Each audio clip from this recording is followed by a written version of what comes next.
महाराष्ट्रामध्ये सध्या औरंगजेबची कबर ही उखडून फेकून देण्याचा वाद चिघळला असताना सोशल मीडियावर अनेक जण अशी प्रतिक्रिया देत आहे की छत्रपती संभाजी महाराज यांचे पुत्र छत्रपती शाहू महाराज यांची औरंगजेबच्या मृत्यूनंतर 8 मे 1707 साली मोगल कैदमधून सुटका झाली।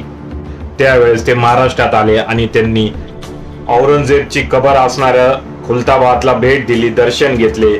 आता ह्या गोष्टीमध्ये किती तथ्य हे जर आपण पाहिलं तर मोगल इतिहासकार काफी खान याचे पुस्तक जे आहे मुंतखाब उल लुबाब या पुस्तकामध्ये असं लिहिलं आहे की शाहू महाराज हे ज्या वेळेस त्यांची सुटका झाली, भोपाळच्या इथे आसपास त्यांची सुटका झाली आणि त्यानंतर ते महाराष्ट्रामध्ये आले, नंदुरबार मार्गे महाराष्ट्रामध्ये आल्यानंतर अनेक मराठा सरदार त्यांच्या सैन्यामध्ये सामील झाले आणि त्यानंतर ते पुढे ऑगस्ट महिन्यामध्ये अहमदनगरला आले आणि अहमदनगरला 1 महिना त्यांचा मुक्काम होता। नंतर काय घडलं, काफी खान त्याच्या या पारसी भाषेतील या पुस्तकामध्ये जे लिहित आहे त्याचाच हा संदर्भ हुबेहूब शब्दान शब्द भाषांतर करून मराठी पुस्तक आहे मराठ्यांचं स्वतंत्र युद्ध जे सेतू माधवराव पगडी यांनी लिहिलं आहे त्यामध्ये ते लिहितात।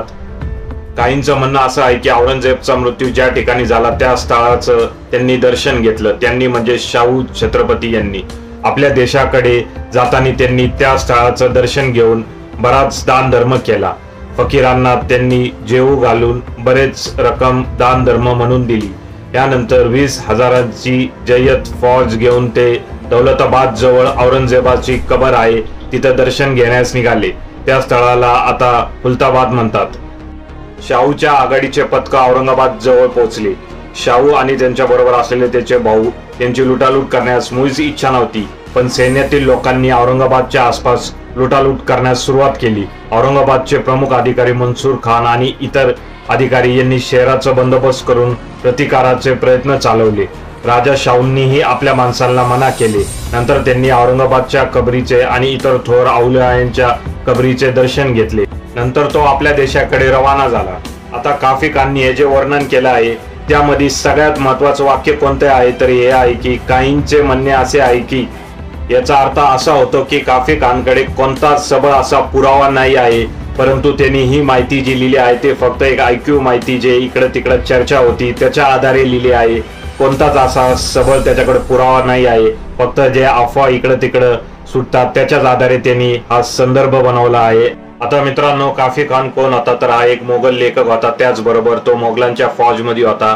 तो औरंगजेब याच्या बरोबर ही राहिलेला आहे। औरंगजेबचे जे मुख्य माणसं असतात त्यांच्या सहवासातही राहिला आहे, परंतु योगायोगाने ज्यावेळेस औरंगजेबचा मृत्यू झाला त्यावेळेस तो गुजरातमध्ये अहमदाबादला होता असं त्यांनी स्वतःच या पुस्तकामध्ये लिहिलं आहे व त्यानंतरच्या कालावधीमध्ये तो हैदराबादला होता। म्हणजे औरंगजेबाच्या मृत्यूपासून पुढचे तो 5 ते 7 वर्ष अहमदाबाद आणि हैदराबाद या ठिकाणी होता। छत्रपती शाहू यांची सुटका झाली त्यावेळेस तो मोगल दरबारातच नव्हता। त्यांनी जी ही माहिती लिहिली आहे ती याच्यातनच लिहिली आहे की लोकांच्या चर्चेमधून जे त्याला माहिती भेटली त्याच्याच आधारे लिहिल्याचं दिसत आहे। त्यामुळेच तो सुरुवातीलाच म्हणत आहे की काही लोक असे म्हणत आहेत।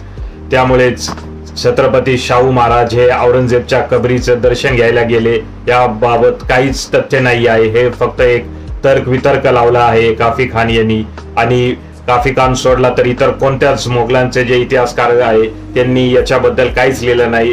त्याच्यानंतर जे मराठा इतिहासकार आहेत शाहू महाराजांवर जे कादंबरी आले, पुस्तक आले, तसंच शाहू महाराज यांच्यावर जी एक बखर लिहिली आहे गोविंद चिटणीस यांनी, त्यामध्ये पण या घटनेचा पुढेच उल्लेख दिसत नाही। त्यामुळे छत्रपती शाहू महाराज हे औरंगजेबाच्या कबरीचं दर्शन घेतला हा फक्त एक त्यांनी अंदाज वर्तवला आहे। आणि जे सोशल मीडियावर लोक चर्चा करत आहेत त्या चर्चा म्हणजे बिनकामाच्या चर्चा आहे, हाच अर्थ या सर्व पुराव्यातून दिसत आहे।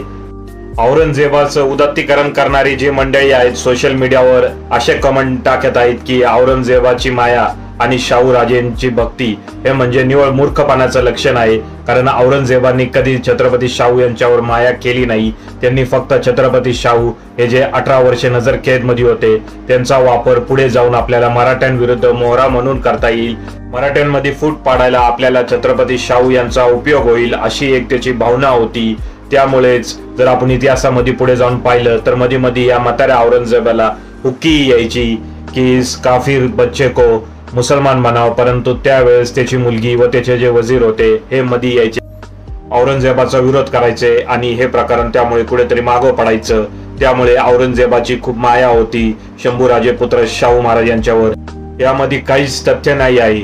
त्यामुळे शाहू राजेंची भक्ती ही औरंगजेबावर होती असा जो दावा करत आहेत औरंगजेबाचं उदात्तीकरण करणारे अवलादी, त्या म्हणजे निव्वळ अजून मूर्खपणाचे लक्षण आहेत। कारण पुढे जाऊन जर तुम्ही शाहू राजांचा इतिहास पाहिला तर शाहू राजांच्याच काळात मोगल साम्राज्याची वाताहत होत गेली आणि ती वाताहत एवढी मोठी होती की 1718 ते 1719च्या दरम्यान शाहू राजांच्याच आदेशावर मराठ्यांनी दिल्लीवर स्वारी केली आणि ती स्वारी एवढी भयानक होती की दिल्लीचा जो बादशाह होता मोगलांचा त्यावेळेचा, त्याला तख्तावरून खाली खेचलं मराठ्यांनी, गुडघे टेकवावे लावले आणि गुडघे टेकून त्याला आंधळही केलं व मराठा साम्राज्याचा भगवा झेंडा हा दिल्लीवर फडकवला।